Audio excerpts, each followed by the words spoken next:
Tony, how are you, mate? I'm very well, Chris. Thank you very much. Good. Thank you so much for joining me at short notice. So, friends at home, I'm off to Gran Canaria tomorrow to start my row. You'll be watching this after the fact. And I saw Tony and I connected on LinkedIn, and I'm passionate about life, I'm passionate about love, and I'm passionate about humanity. Mm. And somewhere in this mad, crazy world, it comes up the subject of addiction or the affliction of addiction. Something I'm no stranger to. In fact, I've written 3 memoirs about it, and I'm chatting to fellow author today, Tony Kelly. But also, I'll be honest, because I've done the addiction thing to death, I'm more interested to talk about the football. Because They Tony go is, hand in hand anyway. yes, well, yeah, let's talk about that. Let's talk about that. So, Tony, you are a professional football player. Yeah. I wrote down some of the clubs: Cardiff City, Stoke City, Colchester, Bury, Leighton Orient, Hull City. Sadly, not Plymouth. Yeah, not close though. I left school, Bristol City, close to Plymouth, isn't it? Fairly close. I think they're enemies, aren't they? Oh, yeah, Or is it Torquay? Sorry. Um, yeah, Torquay. yes, I'm, I'm fascinated in that for a couple of reasons, Tony. One is, you got to be the best of the best. Football's like music. There's so many good, talented people out there, and Yeah. to make it to professional level it's just exceptional. And the other thing is, I played a bit at school, and I played a bit when I was in the Cub Scouts, and I was all right, but my family were always going through so much nonsense that, like, I didn't have a dad to take me to the match, and I'll Mm. be honest, I was too shy as a kid to sort of rock up on my own and meet all the other players' parents, and Yeah, not that you yeah. did that at 7 years old, and as such, I can remember watching the football bus leaving the Cubs. I had all my kit on and everything, and I couldn't just run over and stop them and go, "Whoa, wait for me." Even knowing now they would have all welcomed me with, I was like, I just hid back round the corner, and I so much wish I got more into football. I think I might have been all right. I played a little bit, played for the Marines once against the Navy, but so what I'm trying to say is I've got a. It's fascinating to meet you. Thank Mm. you. Yeah, no, well, no problem. I love talking about my career. I think in terms of professional football, you are right. It's particularly back in the day, in the 80s and that, where it was difficult to get into professional football, particularly as someone of colour, from the Caribbean community. That's what I'm so proud of. I'm my predecessors in terms of the Cunninghams and the Reeds to this world, and Brendan Batson, etc., who paved the way, because it was very difficult back then to actually get into professional football. I was fortunate, really, although I had talent and played for all the school teams and the county, Coventry schoolboys, etc. So I was obviously a decent player at that level, up to 16. But in terms of actually breaking into the first ladder of professional football, which is apprenticeship, what they call scholars today, 16 to 18, I was helped and supported by my older brother, Errington Kelly, who went on to be a professional for 8 years as well. And he got me the trial at, me and my twin brother got us a trial at Bristol City. So that's how that was our sort of pathway into professional football, our apprenticeship with Bristol City, as I said, down the road from you guys. But yeah, Bristol City was the first step of the ladder into professional football as a 16-year-old, and even that is tough, because you're moving home, you're moving away from family and friends, from Coventry to Bristol, so you have to adapt, and you have to be, I suppose, mentally strong. And I think I had the support though. It was really interesting what you just said about your parents not having that support, because that's what we did have as a family. We're a footballing family, and me and my brother, our dad took us everywhere, literally everywhere, training everywhere. So yeah, for young kids today, it is important, and it's really helpful if they've got that network of support, from the parents. So we're fortunate we had that. I'm fortunate I had that. Yeah, Mm. I don't sort of knock my childhood, Tony, as much as it sounds like I probably am. But I consider I live in paradise now. I've got the most beautiful family. I've I've done every dream that I ever wanted. Ticked a lot of boxes. Yeah. Yeah, you I've know, seen it. I can't remember after stuff, but a lot you've done. Yeah. yeah. So I think everything's for a reason, and you make the best of it, and don't look back. But Yeah. one thing, it was interesting what you said then, because Robbie Williams got in contact with me once. He sent me quite a nice Instagram message, actually. And it was because I think it was John Fashanu was on one of these celebrity programs, and Right.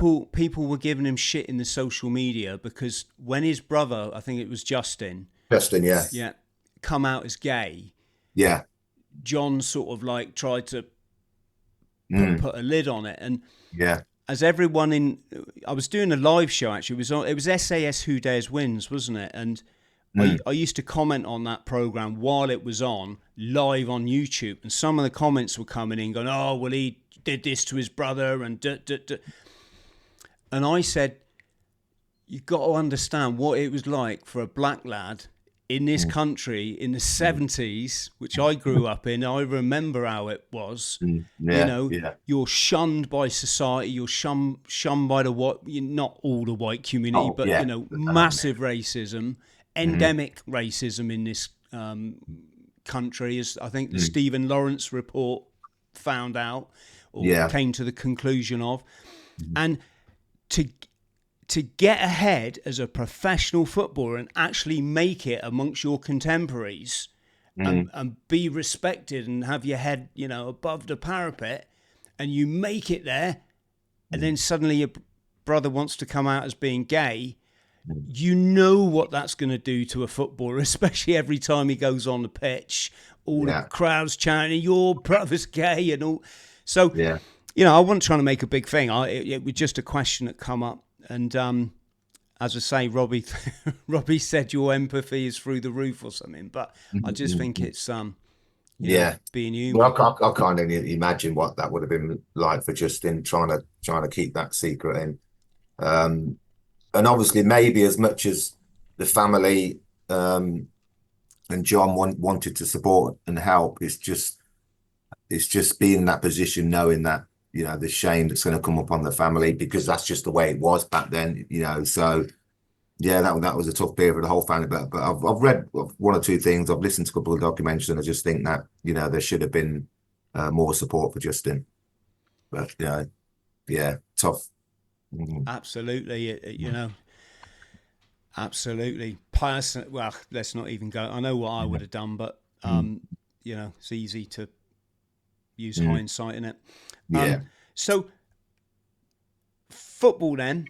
Yeah. When did you realise you were good, or who realised you were good? I actually think it was in the school days, because when you've got kids that are, I don't know, 8, 9, 10, or 11, 12, and they're signing for pro clubs, because that's the way it is now. You can sign at 8, 9, 10 years old, and they're signing for clubs as schoolboys. You know, it's more about enjoyment than, you know, parents get a bit carried away about, oh, my son's at Tottenham, he's 9 years old. I go, bloody, hold on a minute, he's 9. You know, give him a few years, because you won't really know until you get to that 14, 15, 16 age, whether or not, you know, you've got a chance, really. And that's, I felt I had a decent chance once I was playing for Coventry schoolboys. And then obviously once I got the opportunity at Bristol City, I did develop very quickly. So I became the youngest player in the history of Bristol City at 16 and 244 days to play for the first team. So that was mind-boggling. You know, that was real rapid progress. So obviously, all my friends, family, everybody thought that, you know, even obviously the manager, ex-Leeds and England, Terry Cooper, even they thought, well, you know, we've got a superstar here. But as I say to young people today, with the talent has to come the attitude and the mental strength and all the rest and the dedication. So I didn't have that as a 16, 17-year-old. The dedication wasn't there.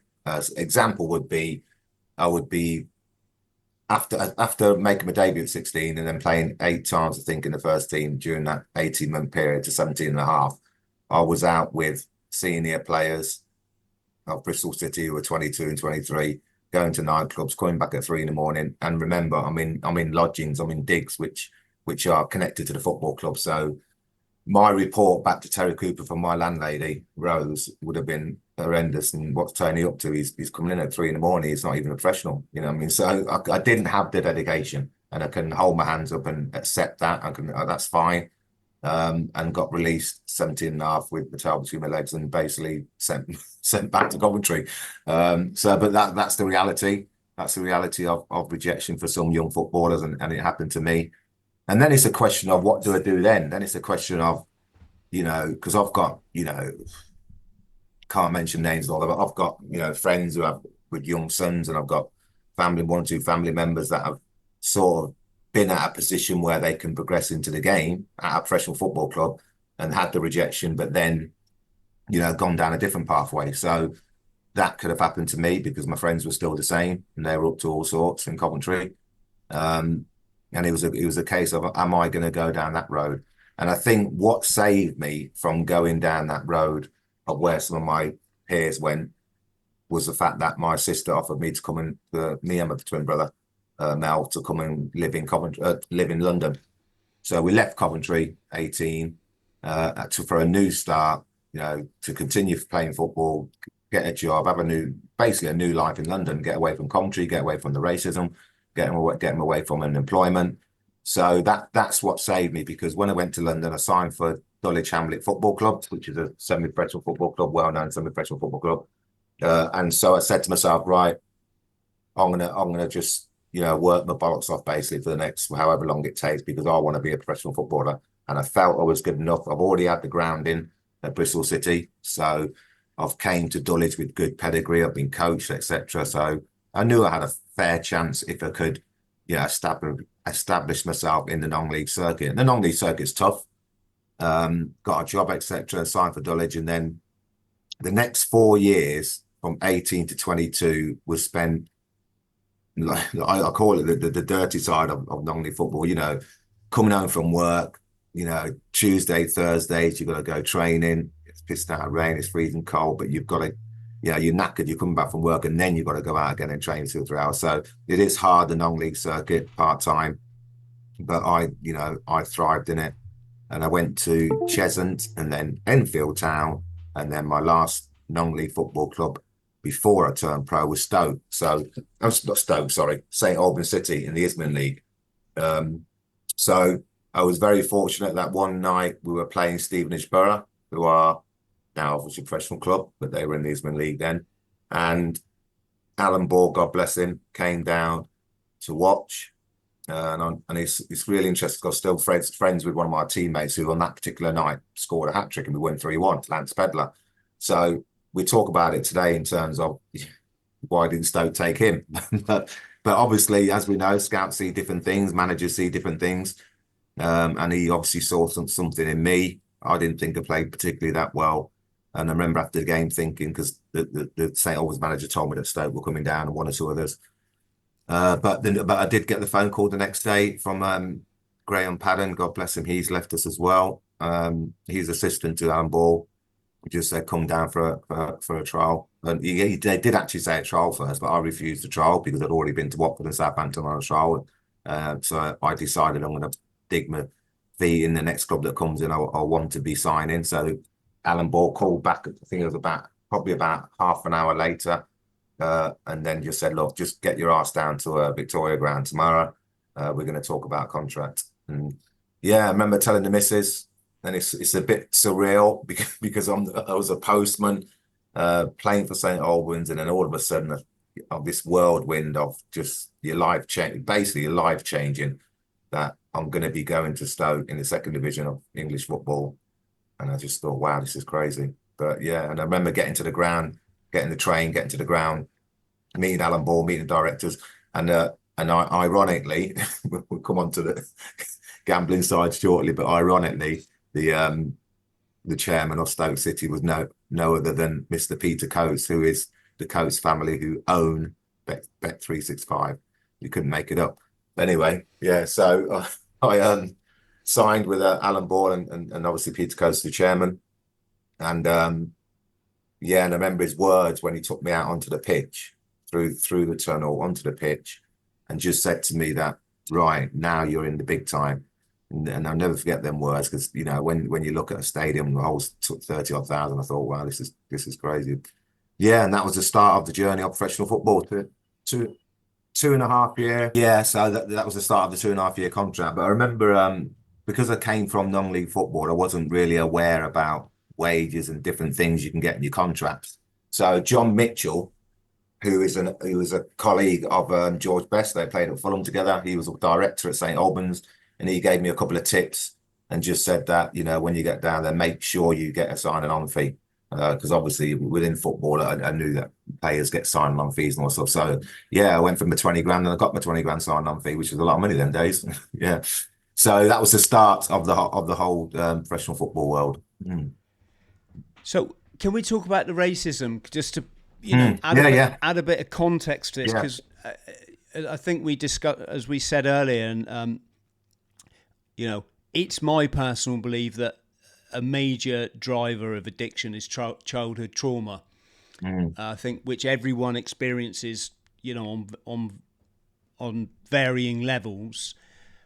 But as I said before, to be black in this country in the 70s, I can't imagine that was always a particularly nice place to be. No, and I remember clearly how it was, in terms of racism in the 70s and 80s. Obviously, I was born in 66. So when I was at school, particularly secondary school, I think I was a little bit fortunate. I've got a twin brother. There was always two of us, and we looked after each other. And I think we were fairly, you know, if we were, you know, built a different way and shy and timid and quiet and that kind of character, then we would have suffered even more. But because we were fairly mentally strong and looked out for each other and looked after each other, then we dealt with things. We had to deal with the racism. You know, and back then, remember, we had words such as Sambo and Wog. So that's the kind of language that was used back then. We had to deal with that, whether it was in football, whether it was in school. There's a really interesting bit in my book, Red Card, where the first book, Red Card, where I talk about an incident on the bus on school where someone calls me a wog and it all kicks off. But yeah, I had to deal with that. And then obviously around the environment of just growing up in Coventry, there's a lot of racism, there's a lot of skinheads. There's a lot going on in terms of racism, and it's difficult because, you know, at the end of the day, we're all human beings at the end of the day, and it's hard to sort of comprehend how the color of someone's skin can give someone a different opinion of you. And it's just, you know, I always say to people today, yeah, good and bad people, you get evil, etc. But in terms of this world we live in, sadly, you know, and this is, you know, when me and you have gone, there's always going to be racism. It's just part of world, it's part of society, and there's nothing anyone can do about it. Whatever reasons people have, that's their reasons. I just think that if someone is racist, that's their problem to deal with, as far as I'm concerned. But yeah, it was tough in the 70s and 80s in particular, growing up around racism. Yeah, absolutely. And it's also, this might sound a bit strange, but he's also, like, everyone's a victim in that scenario, because I can tell you from my childhood, and I don't think many people will be this honest, we grew up prejudiced.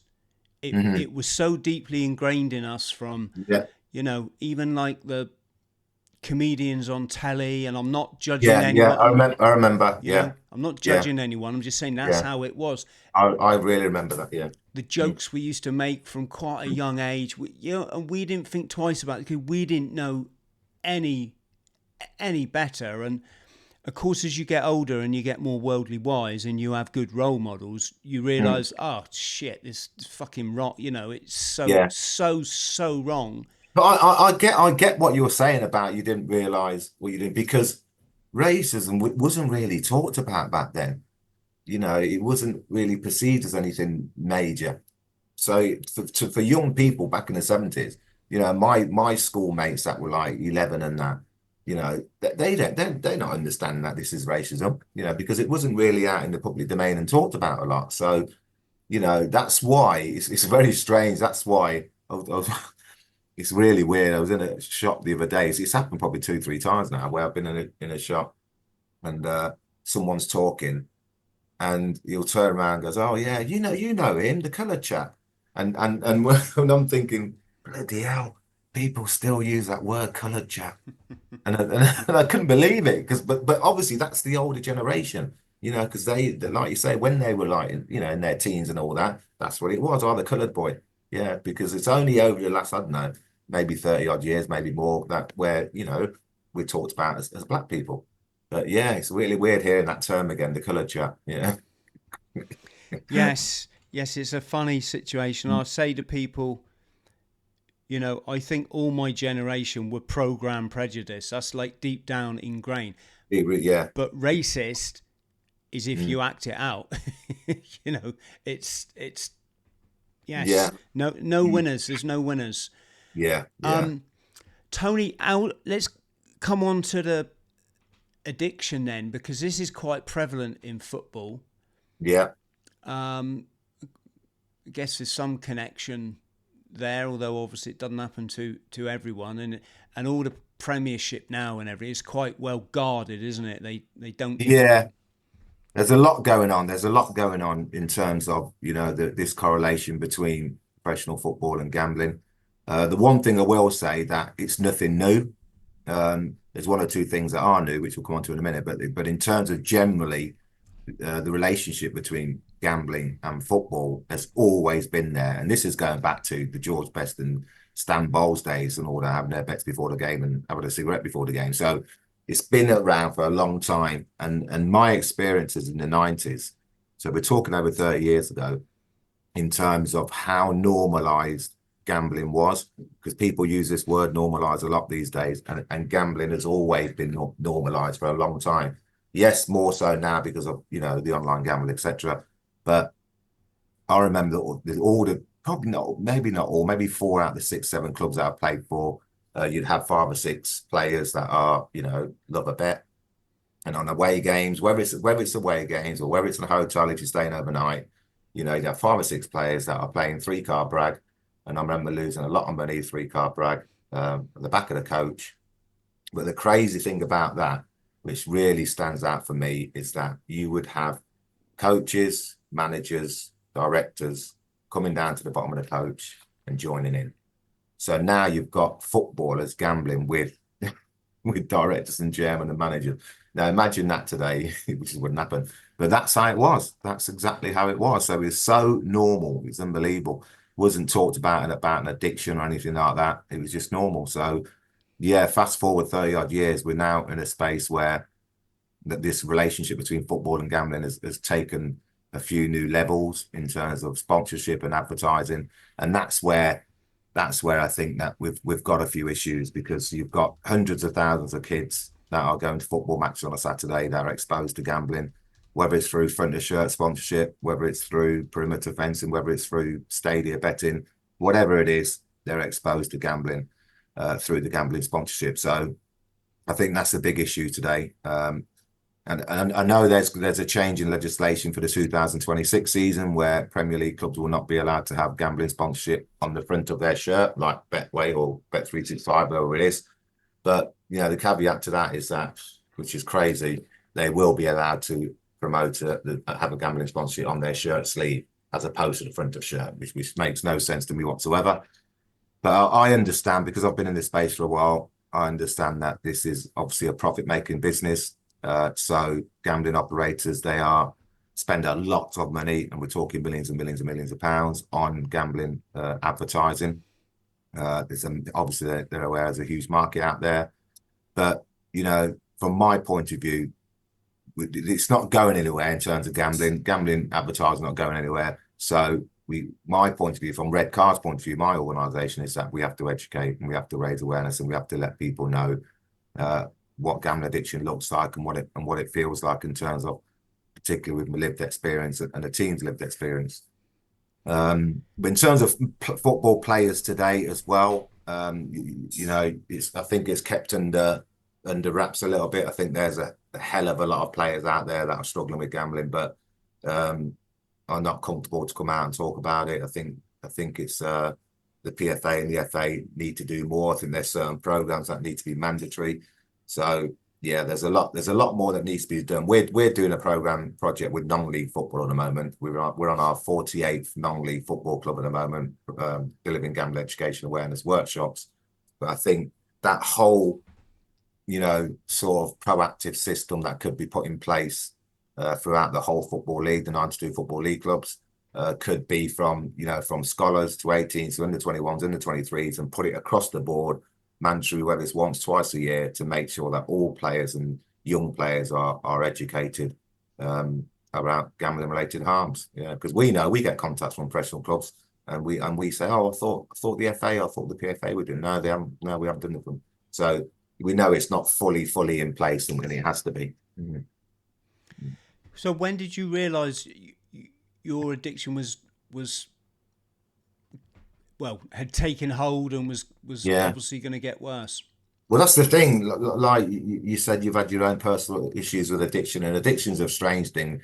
You don't sort of really understand it. I don't know what it really entails, but it's a gradual. Sometimes it can be a gradual thing. Mine was a gradual thing over a period of time. In terms of realizing when you've got an addiction, once it starts impacting you on a daily basis, and things start to happen, like you're starting to borrow money. It starts off with maybe friends, then it's taking out loans, then it's maxing out credit cards. And once you start going on that journey of getting into serious debt, then you know within yourself you've got a problem. But as we know, the hardest thing about gambling addiction is stopping.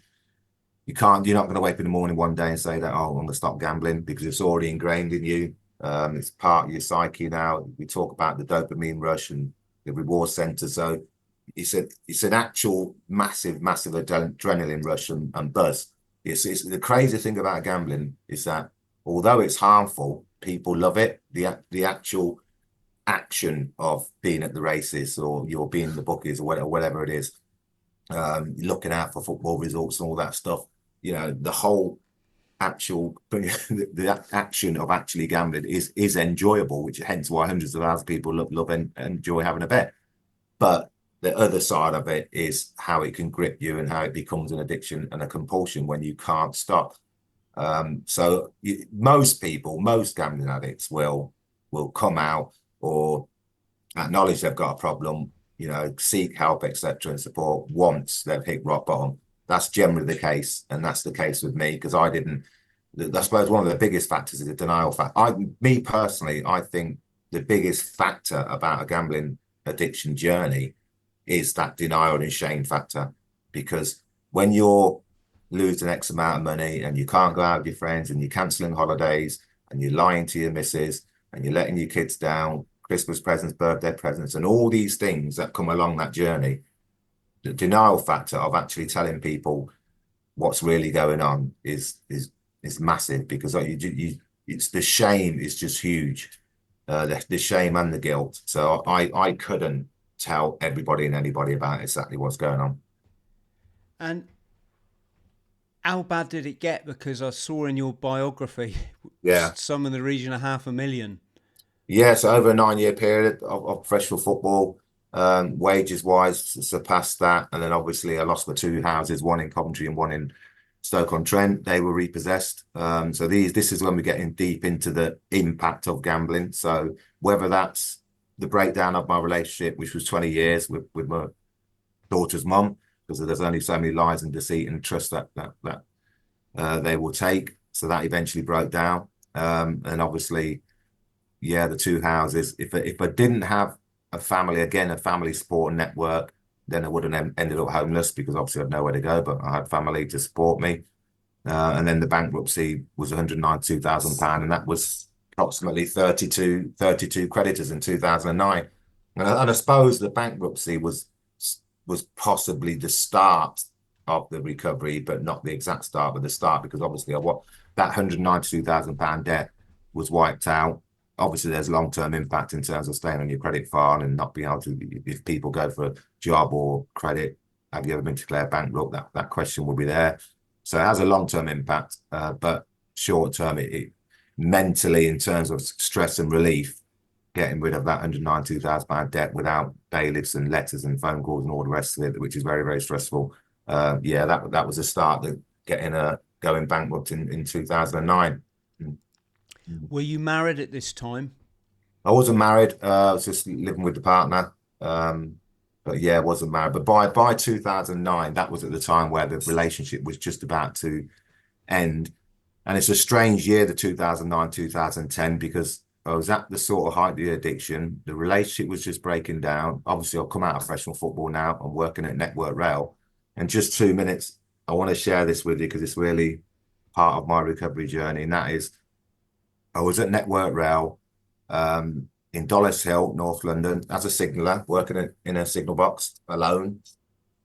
And I had a visit on a Sunday where it's very quiet, no trains. Majority of my job was running, setting routes for freight trains. So it was very quiet.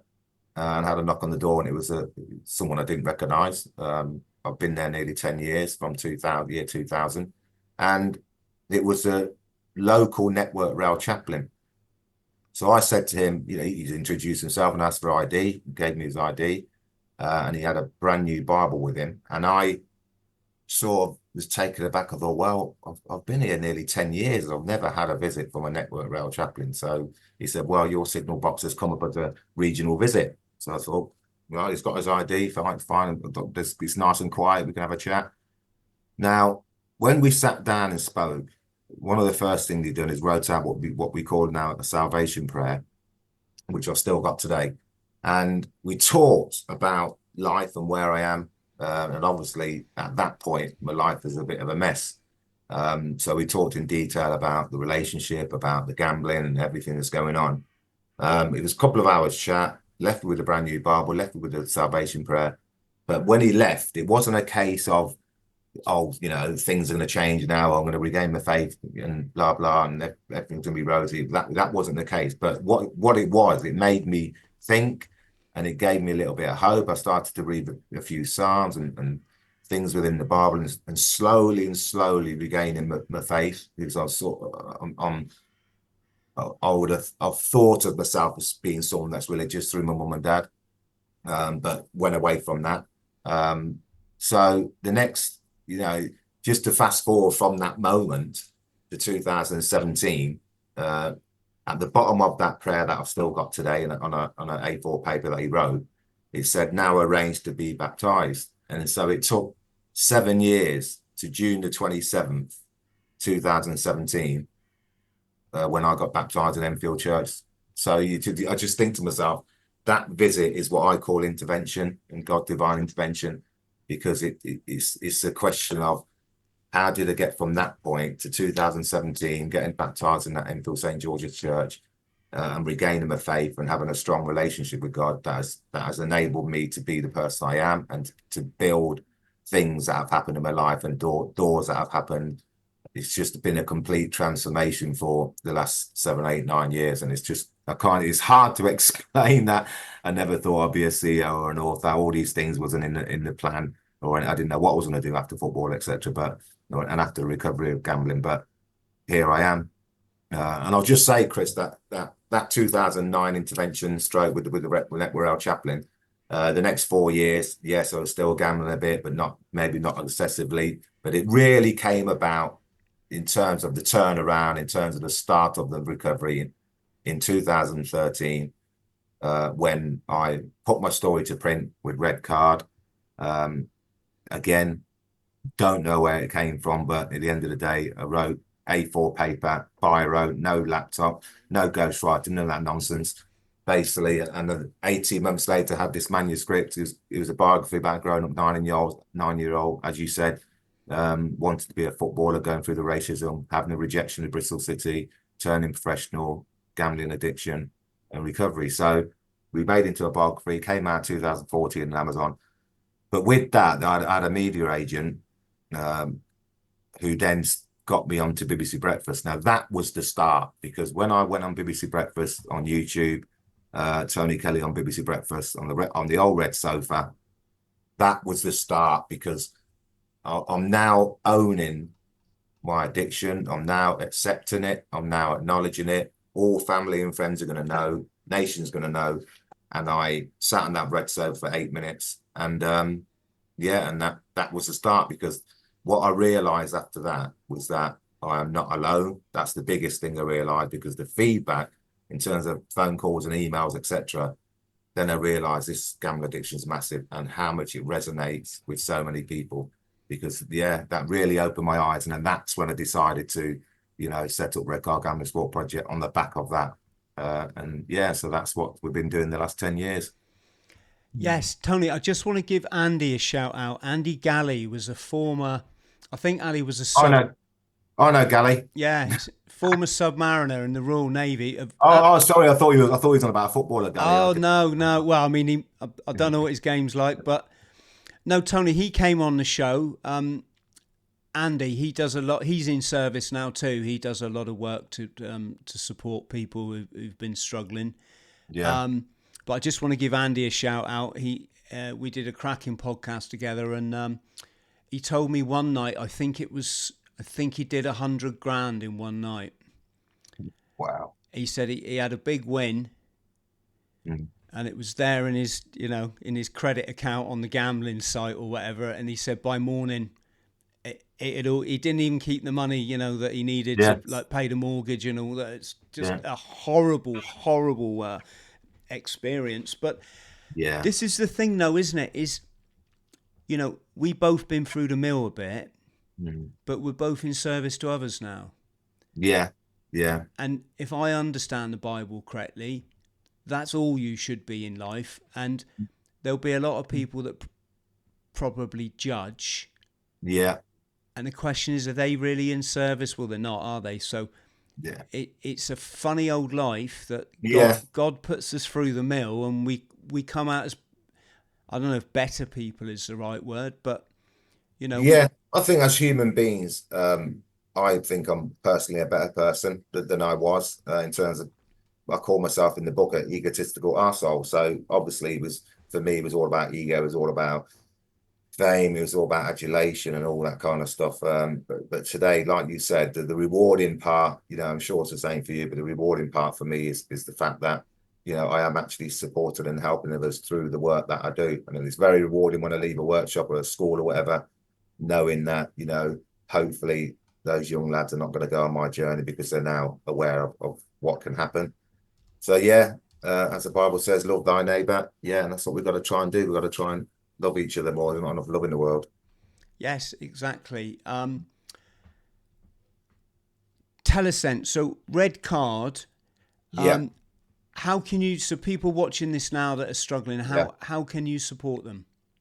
So just the easiest thing to do is go onto the website, www.redcardgambling.org. Obviously, we're all over socials on LinkedIn and Facebook and Instagram.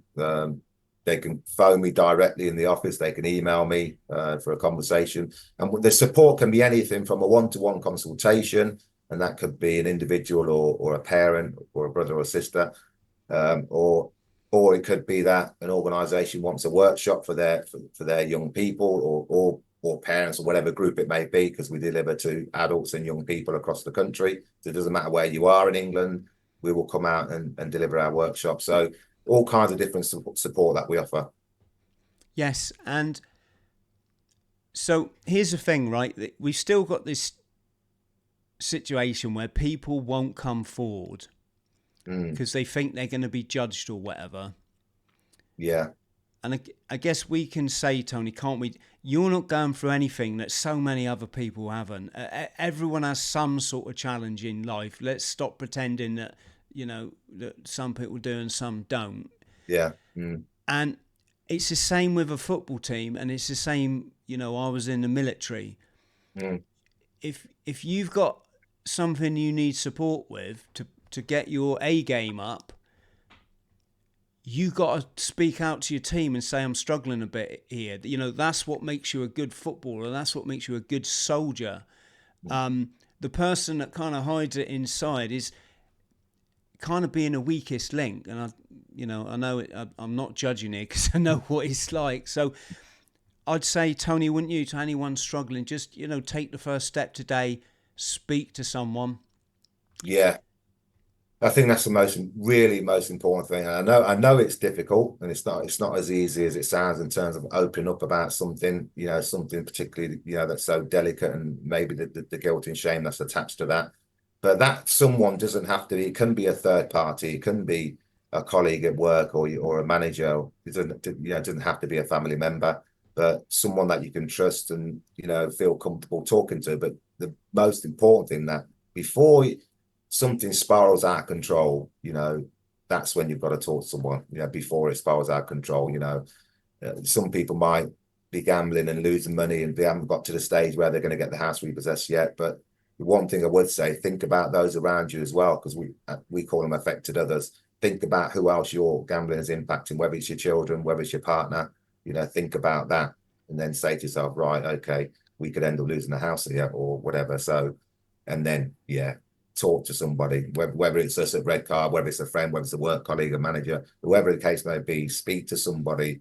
And as I said, it's not easy, but that's my advice. You have to open up that conversation. Yeah, that's a interesting one, isn't it? When you're in the depths of addiction, whatever it may be, it's almost like your sole purpose in life is to serve your own needs, and Yeah, you yeah. you don't even like think about your family members. It's No, all about exactly. you and getting that next fix, Yeah, that net. When you realize that, and you go into recovery, you spin that around, don't you? And you suddenly yeah, realize what it's like to have a beautiful family around you, and you've yeah, got time for them, and you're not stressed, and you're not angry, and you're yeah, not exactly. tired. And I think in terms of that side of things, impact on others and family members, etc. My sister has a 3-minute video within our workshop as part of the delivery, and she talks about how my gambling impacted her and her family. And it's frank and honest, but it's great to hear, and it's a powerful learning tool. And I just think that, I'm fortunate that she stayed with me, and that she's able to contribute to the work that I'm doing today, because the impact of others is just as damaging to, as the actual individual gambler. So yeah, because many people are impacted by someone's gambling. Tony, is there any charge for people if they want your services? No, there's only a charge for the consultation, which is up to an hour, which covers basically everything about that individual. And I always stress that, be ready when you want to have a consultation. Be ready. Know that you're ready. Know that you're going to be open and honest with me, and we're going to sit down. We're going to have a one-to-one. I'm going to talk about everything, and then I'm going to send that person for support in terms of our support partners, and they'll get assessed, and they'll get the treatment. Then will be free, whether it's GA, whether it's CBT, whether it's residential, whatever the treatment is that individual needs, that treatment will be free. So there's only initial cost for a consultation. And all the workshops, the majority of the workshops, I will say now, if there's people out there that work with young people, 11 to 18-year-olds around the country, in whatever setting it is, we do have funding to deliver to young people across England. So those workshops will be free. And the non-league football clubs, obviously there's thousands of them, non-league football clubs. Anyone listening out there, the delivery to non-league football clubs will be free until March 25. So yeah, and we have training courses that are CPD accredited, but there's costs for them. You'll see that on the website. So there's a lot of sort of projects that we offer, a lot of training that we offer. As I said from the start, we are passionate about education awareness. So that's the way forward. I will say one thing that is really important, and I stress this wherever we go, wherever we're speaking, wherever we're delivering, and that is, we are not anti-gambling. So I'll say this quite often, because there's a lot of, people out there are literally anti-gambling. But I will say that we have to understand that this industry and this form of entertainment for some, which is what it is, and this leisure activity for some, which is what it is, it's been around for centuries, and there's thousands and hundreds of thousands of people across the country that will go to the casino once a month. They might go to the races once a month. They might go to Aintree, might go to Ascot on special days. So the social element to it has always been there and always will. And we can't exclude that. We just the 1.5 million, whatever it is, in terms of problem gams in the UK, we have to understand for some it becomes a problem, but not for everybody, obviously. Absolutely, it's the same with substance use. We were doing it when we lived in the caves. Yeah, It's I always try and make this, when you see people go, oh, just stop taking that stuff. It's Yeah. we need some education in society. So was that like weed or what was it? Oh, for me, it was crystal meth. Crystal meth, bloody hell. Yeah. Yeah. I've never done it, but I've heard of it. Yeah. Yeah. And I entered psychosis. So I was, I don't know if you call that schizophrenic or what, but I was. Yeah, that's dangerous, though. It's psychosis because you think all things, don't you? All kinds of stuff going in your head. It was dangerous for me because I was working for the Hong Kong triads whilst I was going through this. Yeah. I was a nightclub doorman in Wan Chai in Hong Kong. Wow. And, fortunately, So you could lose the plot from time to time. yeah, exactly. And, Yeah. it started to lead the way of violence. Like I never did anything. A few Yeah. customers I got a bit rough with because I Yeah. wasn't the person that I used to be. Mm. And I got so ill, I started carrying a screwdriver around from Yeah. what I believe was my own protection. And of course, Yeah. looking back, that's not normal behavior, But Yeah. I try to explain to people, addiction, it's a learned psychological condition that generally comes off the back of, childhood trauma. So those endorphins or dopamine hits you get into your brain when you're acting out, so you're taking a drug or you're putting a bet on, that temporarily takes your subconscious mind off feeling like this because you had you've had a dodgy upbringing. And I try to explain to people that it's I ain't got any problem with drugs at all. Alcohol, whatever. It's addiction. It's a psychological condition. It's completely different. It's almost like nothing to do with that stuff. So it's good point you make, Tony. I'd love to come on and talk more about gambling in society. All this kind of Instagram culture seems to like tie in, and then it's like you said. But I think we'll have to keep that for our next chat. For part 2. Yeah. Tony, stay on the line, my friend. Absolutely wonderful chat. Thank you so much for what you're doing to support others. Incredible story. Friends at home, if we can get a like for the video, please give it a few shares. There might be one person out there that sees this, and that's their life saved, and equally, or even possibly more importantly, it's the kids, isn't it? The children that bear the brunt of these things. Both Tony and I were lucky; we were single men, but Okay, brilliant, Tony. Stay on the line so I can thank you again properly. But everyone else out there, thank you for subscribing. Thank you to everyone that supports us on Locals, Patreon, or just becomes a YouTube member. And the last thing I better give a mention is thank you to everyone who's chipped a £5 in for our Atlantic Row in support of traumatised veterans and bereaved service kids. 40% of those kids have lost a parent to suicide. So that's possibly, before we have the next war, we should all just have a little think about whether it's worth it and who stands to gain. So there's a link below, folks, if you can chip a £5 in. And stay tuned to the channel because I'll hopefully be going live, courtesy of Elon Musk Starlink from the big ocean. Brilliant. Tony, let's chat in a second. Thank you, friends. Much love.